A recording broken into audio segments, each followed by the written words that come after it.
नमस्कार, मी वैशाली मधुरभोज रेसिपीमध्ये तुमचं मनपूर्वक स्वागत। आज मी तुम्हाला शेवग्याच्या शेंगाची रस्सा भाजी कशी बनवायची ते सांगणार आहे। तर या भाजीला कुठलंही वाटण न बनवता अगदी साधी सोपी आहे, खायला तर खूप अशी चवदार लागते। तर चला मग मस्त अशा रेसिपीला सुरुवात करूयात। सुरुवात करण्याआधी तुम्ही चॅनलवरती नवीन असाल तर प्लीज सबस्क्राइब करा, सोबतच बेल आयकॉनवरती क्लिक करा। जेव्हाही मी रेसिपी अपलोड करेल तेव्हा त्याचं नोटिफिकेशन तुम्हाला मिळत राहील। तर इथे मी ह्या पाव किलो शेवग्याच्या शेंगा घेतलेल्या आहेत आणि या शेंगाला मी अशा कापून घेतलेल्या आहेत आणि यावरची साल काढून घेतली आहे। तर या ठिकाणी बघू शकता। तर ह्या सगळ्या शेंगा मी कापून घेतल्यानंतर या पाण्यामध्ये टाकून घेतलेल्या आहेत। आता ह्या शेंगा आपण शिजवून घेणार आहोत। तर इथे मी छोटंसं पातेलं ठेवलेलं आहे। आता यामध्ये आपण 1 ग्लास पाणी घालायचं आहे। आता यामध्ये आपण ह्या शेंगा टाकून घ्यायच्या आहेत। यामध्ये सगळ्या शेंगा यामध्ये टाकून घेऊ आपण। आता यामध्ये आपण थोडीशी हळद घालायची आहे। हळदीमुळे या शेंगाला चव खूप छान अशी येते आणि थोडंसं यामध्ये मीठ घालणार आहोत आपण। यामध्ये हळद आणि मीठ घातल्यानंतर याला व्यवस्थित आपण मिक्स करून घेणार आहोत आणि याला एक छानशी उकळी येऊ द्यायची आपल्याला। तर या ठिकाणी बघा आपल्या शेंगाला छान अशी उकळी आलेली आहे। आता इथे गॅस लो फ्लेमच ठेवूयात आणि यावर एक झाकण लावून ह्या शेंगा आपल्याला 4 ते 5 मिनिट छान शिजवून घ्यायच्या आहेत।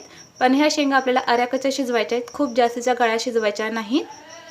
4 ते 5 मिनिटांनंतर तुम्ही पाहू शकता मस्त आपल्या शेंगा इथे शिजलेल्या आहेत। फक्त असा अऱ्याकचा शिजलेला आहे आणि बघू शकता हे बघा आपल्या शेंगा इथे हे बघा अऱ्याकच्या शिजलेल्या आहेत, अजून शिजलेले नाही आहेत। तर नंतर आपण ह्या भाजीमध्ये चांगले शिजवून घेणार आहोत, त्यामुळे थोड्याशा अऱ्याकच्या शिजवायच्या आहेत। आता इथे गॅस बंद करून घेऊयात। आता लगेच आपण भाजीला फोडणी देऊयात। तर इथे मी गॅसवर कढई गरम करायला ठेवलेली आहे। आता यामध्ये आपण तेल घालूयात। तर यामध्ये मी 1.5 पळी तेल घालतीये,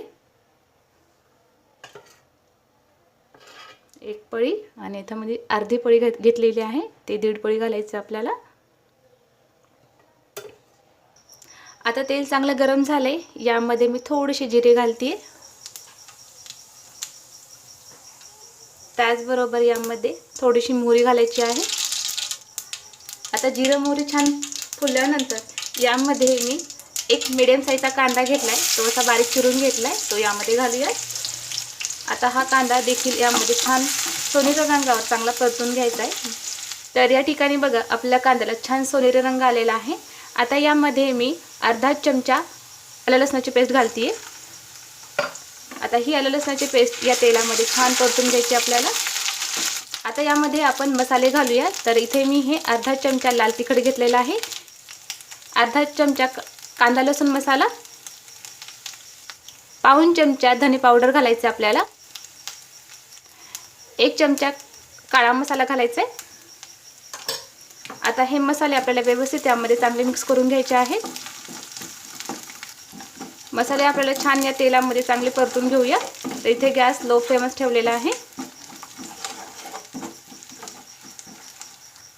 आता मसाले व्यवस्थित परतून झालेले आहेत। आता यामध्ये मी एक मीडियम साईजचा टोमॅटो घेतलेला आहे, ते यामध्ये घालूयात आणि यालाही व्यवस्थित चांगलं परतून घेऊया आपण।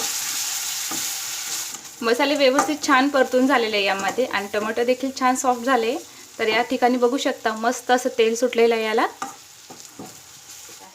आता यामध्ये आपण हे शेंगदाण्याचा कूट घालायचा आहे। तर इथे मी 1 चमचा घालत आहे, अजून यामध्ये 1 चमचा घालायचा आहे, म्हणजे साधारण यामध्ये 2 चमचा यामध्ये आपल्याला भाजलेलं शेंगदाण्याचं कूट घालायचं आहे आणि यालाही व्यवस्थित चांगलं परतून घेऊ आपण।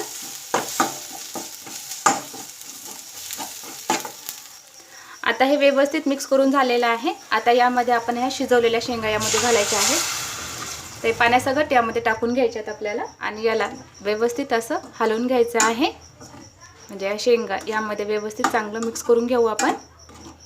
तर याला व्यवस्थित असं चांगलं हलवून घेतलेलं आहे। तुम्हाला जसं ग्रेव्ही घट्ट किंवा पातळ हवी आहे त्यानुसार तुम्ही यामध्ये पाणी घालू शकता। आता यामध्ये आपण ही बारीक चिरलेली कोथिंबीर यामध्ये घालूयात आणि यालाही चांगलं आपण हलवून घ्यायचंय। आता इथे आपले व्यवस्थित चांगलं परतून झालेलं आहे। आता इथे गॅस हाय फ्लेमच ठेवायचा आहे आपल्याला आणि याला एक उकळी येण्यासाठी आपण वाट बघूयात। आता यामध्ये आपण चवीनुसार मीठ घालायचं आहे। तर मीठ थोडंच घाला, कारण की आपण शेंगामध्ये थोडंसं मीठ घातलेलंच आहे, तर त्याच्यामुळे आपल्याला मीठ थोडं कमीच घालायचं आहे।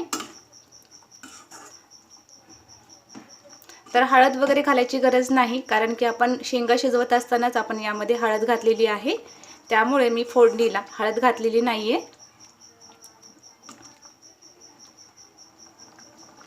तर या ठिकाणी बघू शकता मस्त आपल्या भाजीला इथं उकळी आलेली आहे। आता इथे गॅस लो फ्लेमच ठेवूया आणि यावर एक झाकण लावून आपल्याला ही भाजी 3 ते 4 मिनिट चांगली शिजवून घ्यायची आहे। 3 ते 4 मिनिटांनंतर तुम्ही पाहू शकता, वाव, मस्त भाजीला कलर आलाय आणि भाजी खूप जबरदस्त अशी तयार झालेली आहे। तर या ठिकाणी बघू शकता मस्त भाजीला खूप छान असा दाटसरपणा आलेला आहे। कुठलंही वाटण न बनवता बघू शकता किती सुंदर आपल्या भाजीला कलर आलाय आणि दाटसरपणा छान भाजीला आलेला आहे। तर शेंगदाण्याचा कूटमुळे भाजीला खूप छान असा दाटसरपणा येतो आणि भाजी खायला खूप चवदार लागते। तर आपल्या शेंगा शिजल्या का नाही चेक करून घेऊया। तर या ठिकाणी बघू शकता मस्त आपल्या शेंगा शिजलेल्या आहेत। आता इथे गॅस बंद करून घेऊया। तर तयार आपली शेवगाच्या शेंगाची भाजी खूप सुंदर अशी झालेली आहे। तर इथे बघा किती छान आपली ही शेवगाच्या रस्सा भाजी इथे बनवून तयार आहे। अगदी साधी सोपी आहे, कुठलंही वाटण इथे मी बनवलेलं नाही, तरी ही भाजी खूप अशी चवदार लागते। तर ही भाजी तुम्हाला आवडल्यास लाईक करा, शेअर करा आणि सबस्क्राईब करायला विसरू नका। लवकरच भेटू अशी छान रेसिपी बरोबर। तर हा व्हिडिओ तुम्ही शेवटपर्यंत पाहिल्याबद्दल धन्यवाद।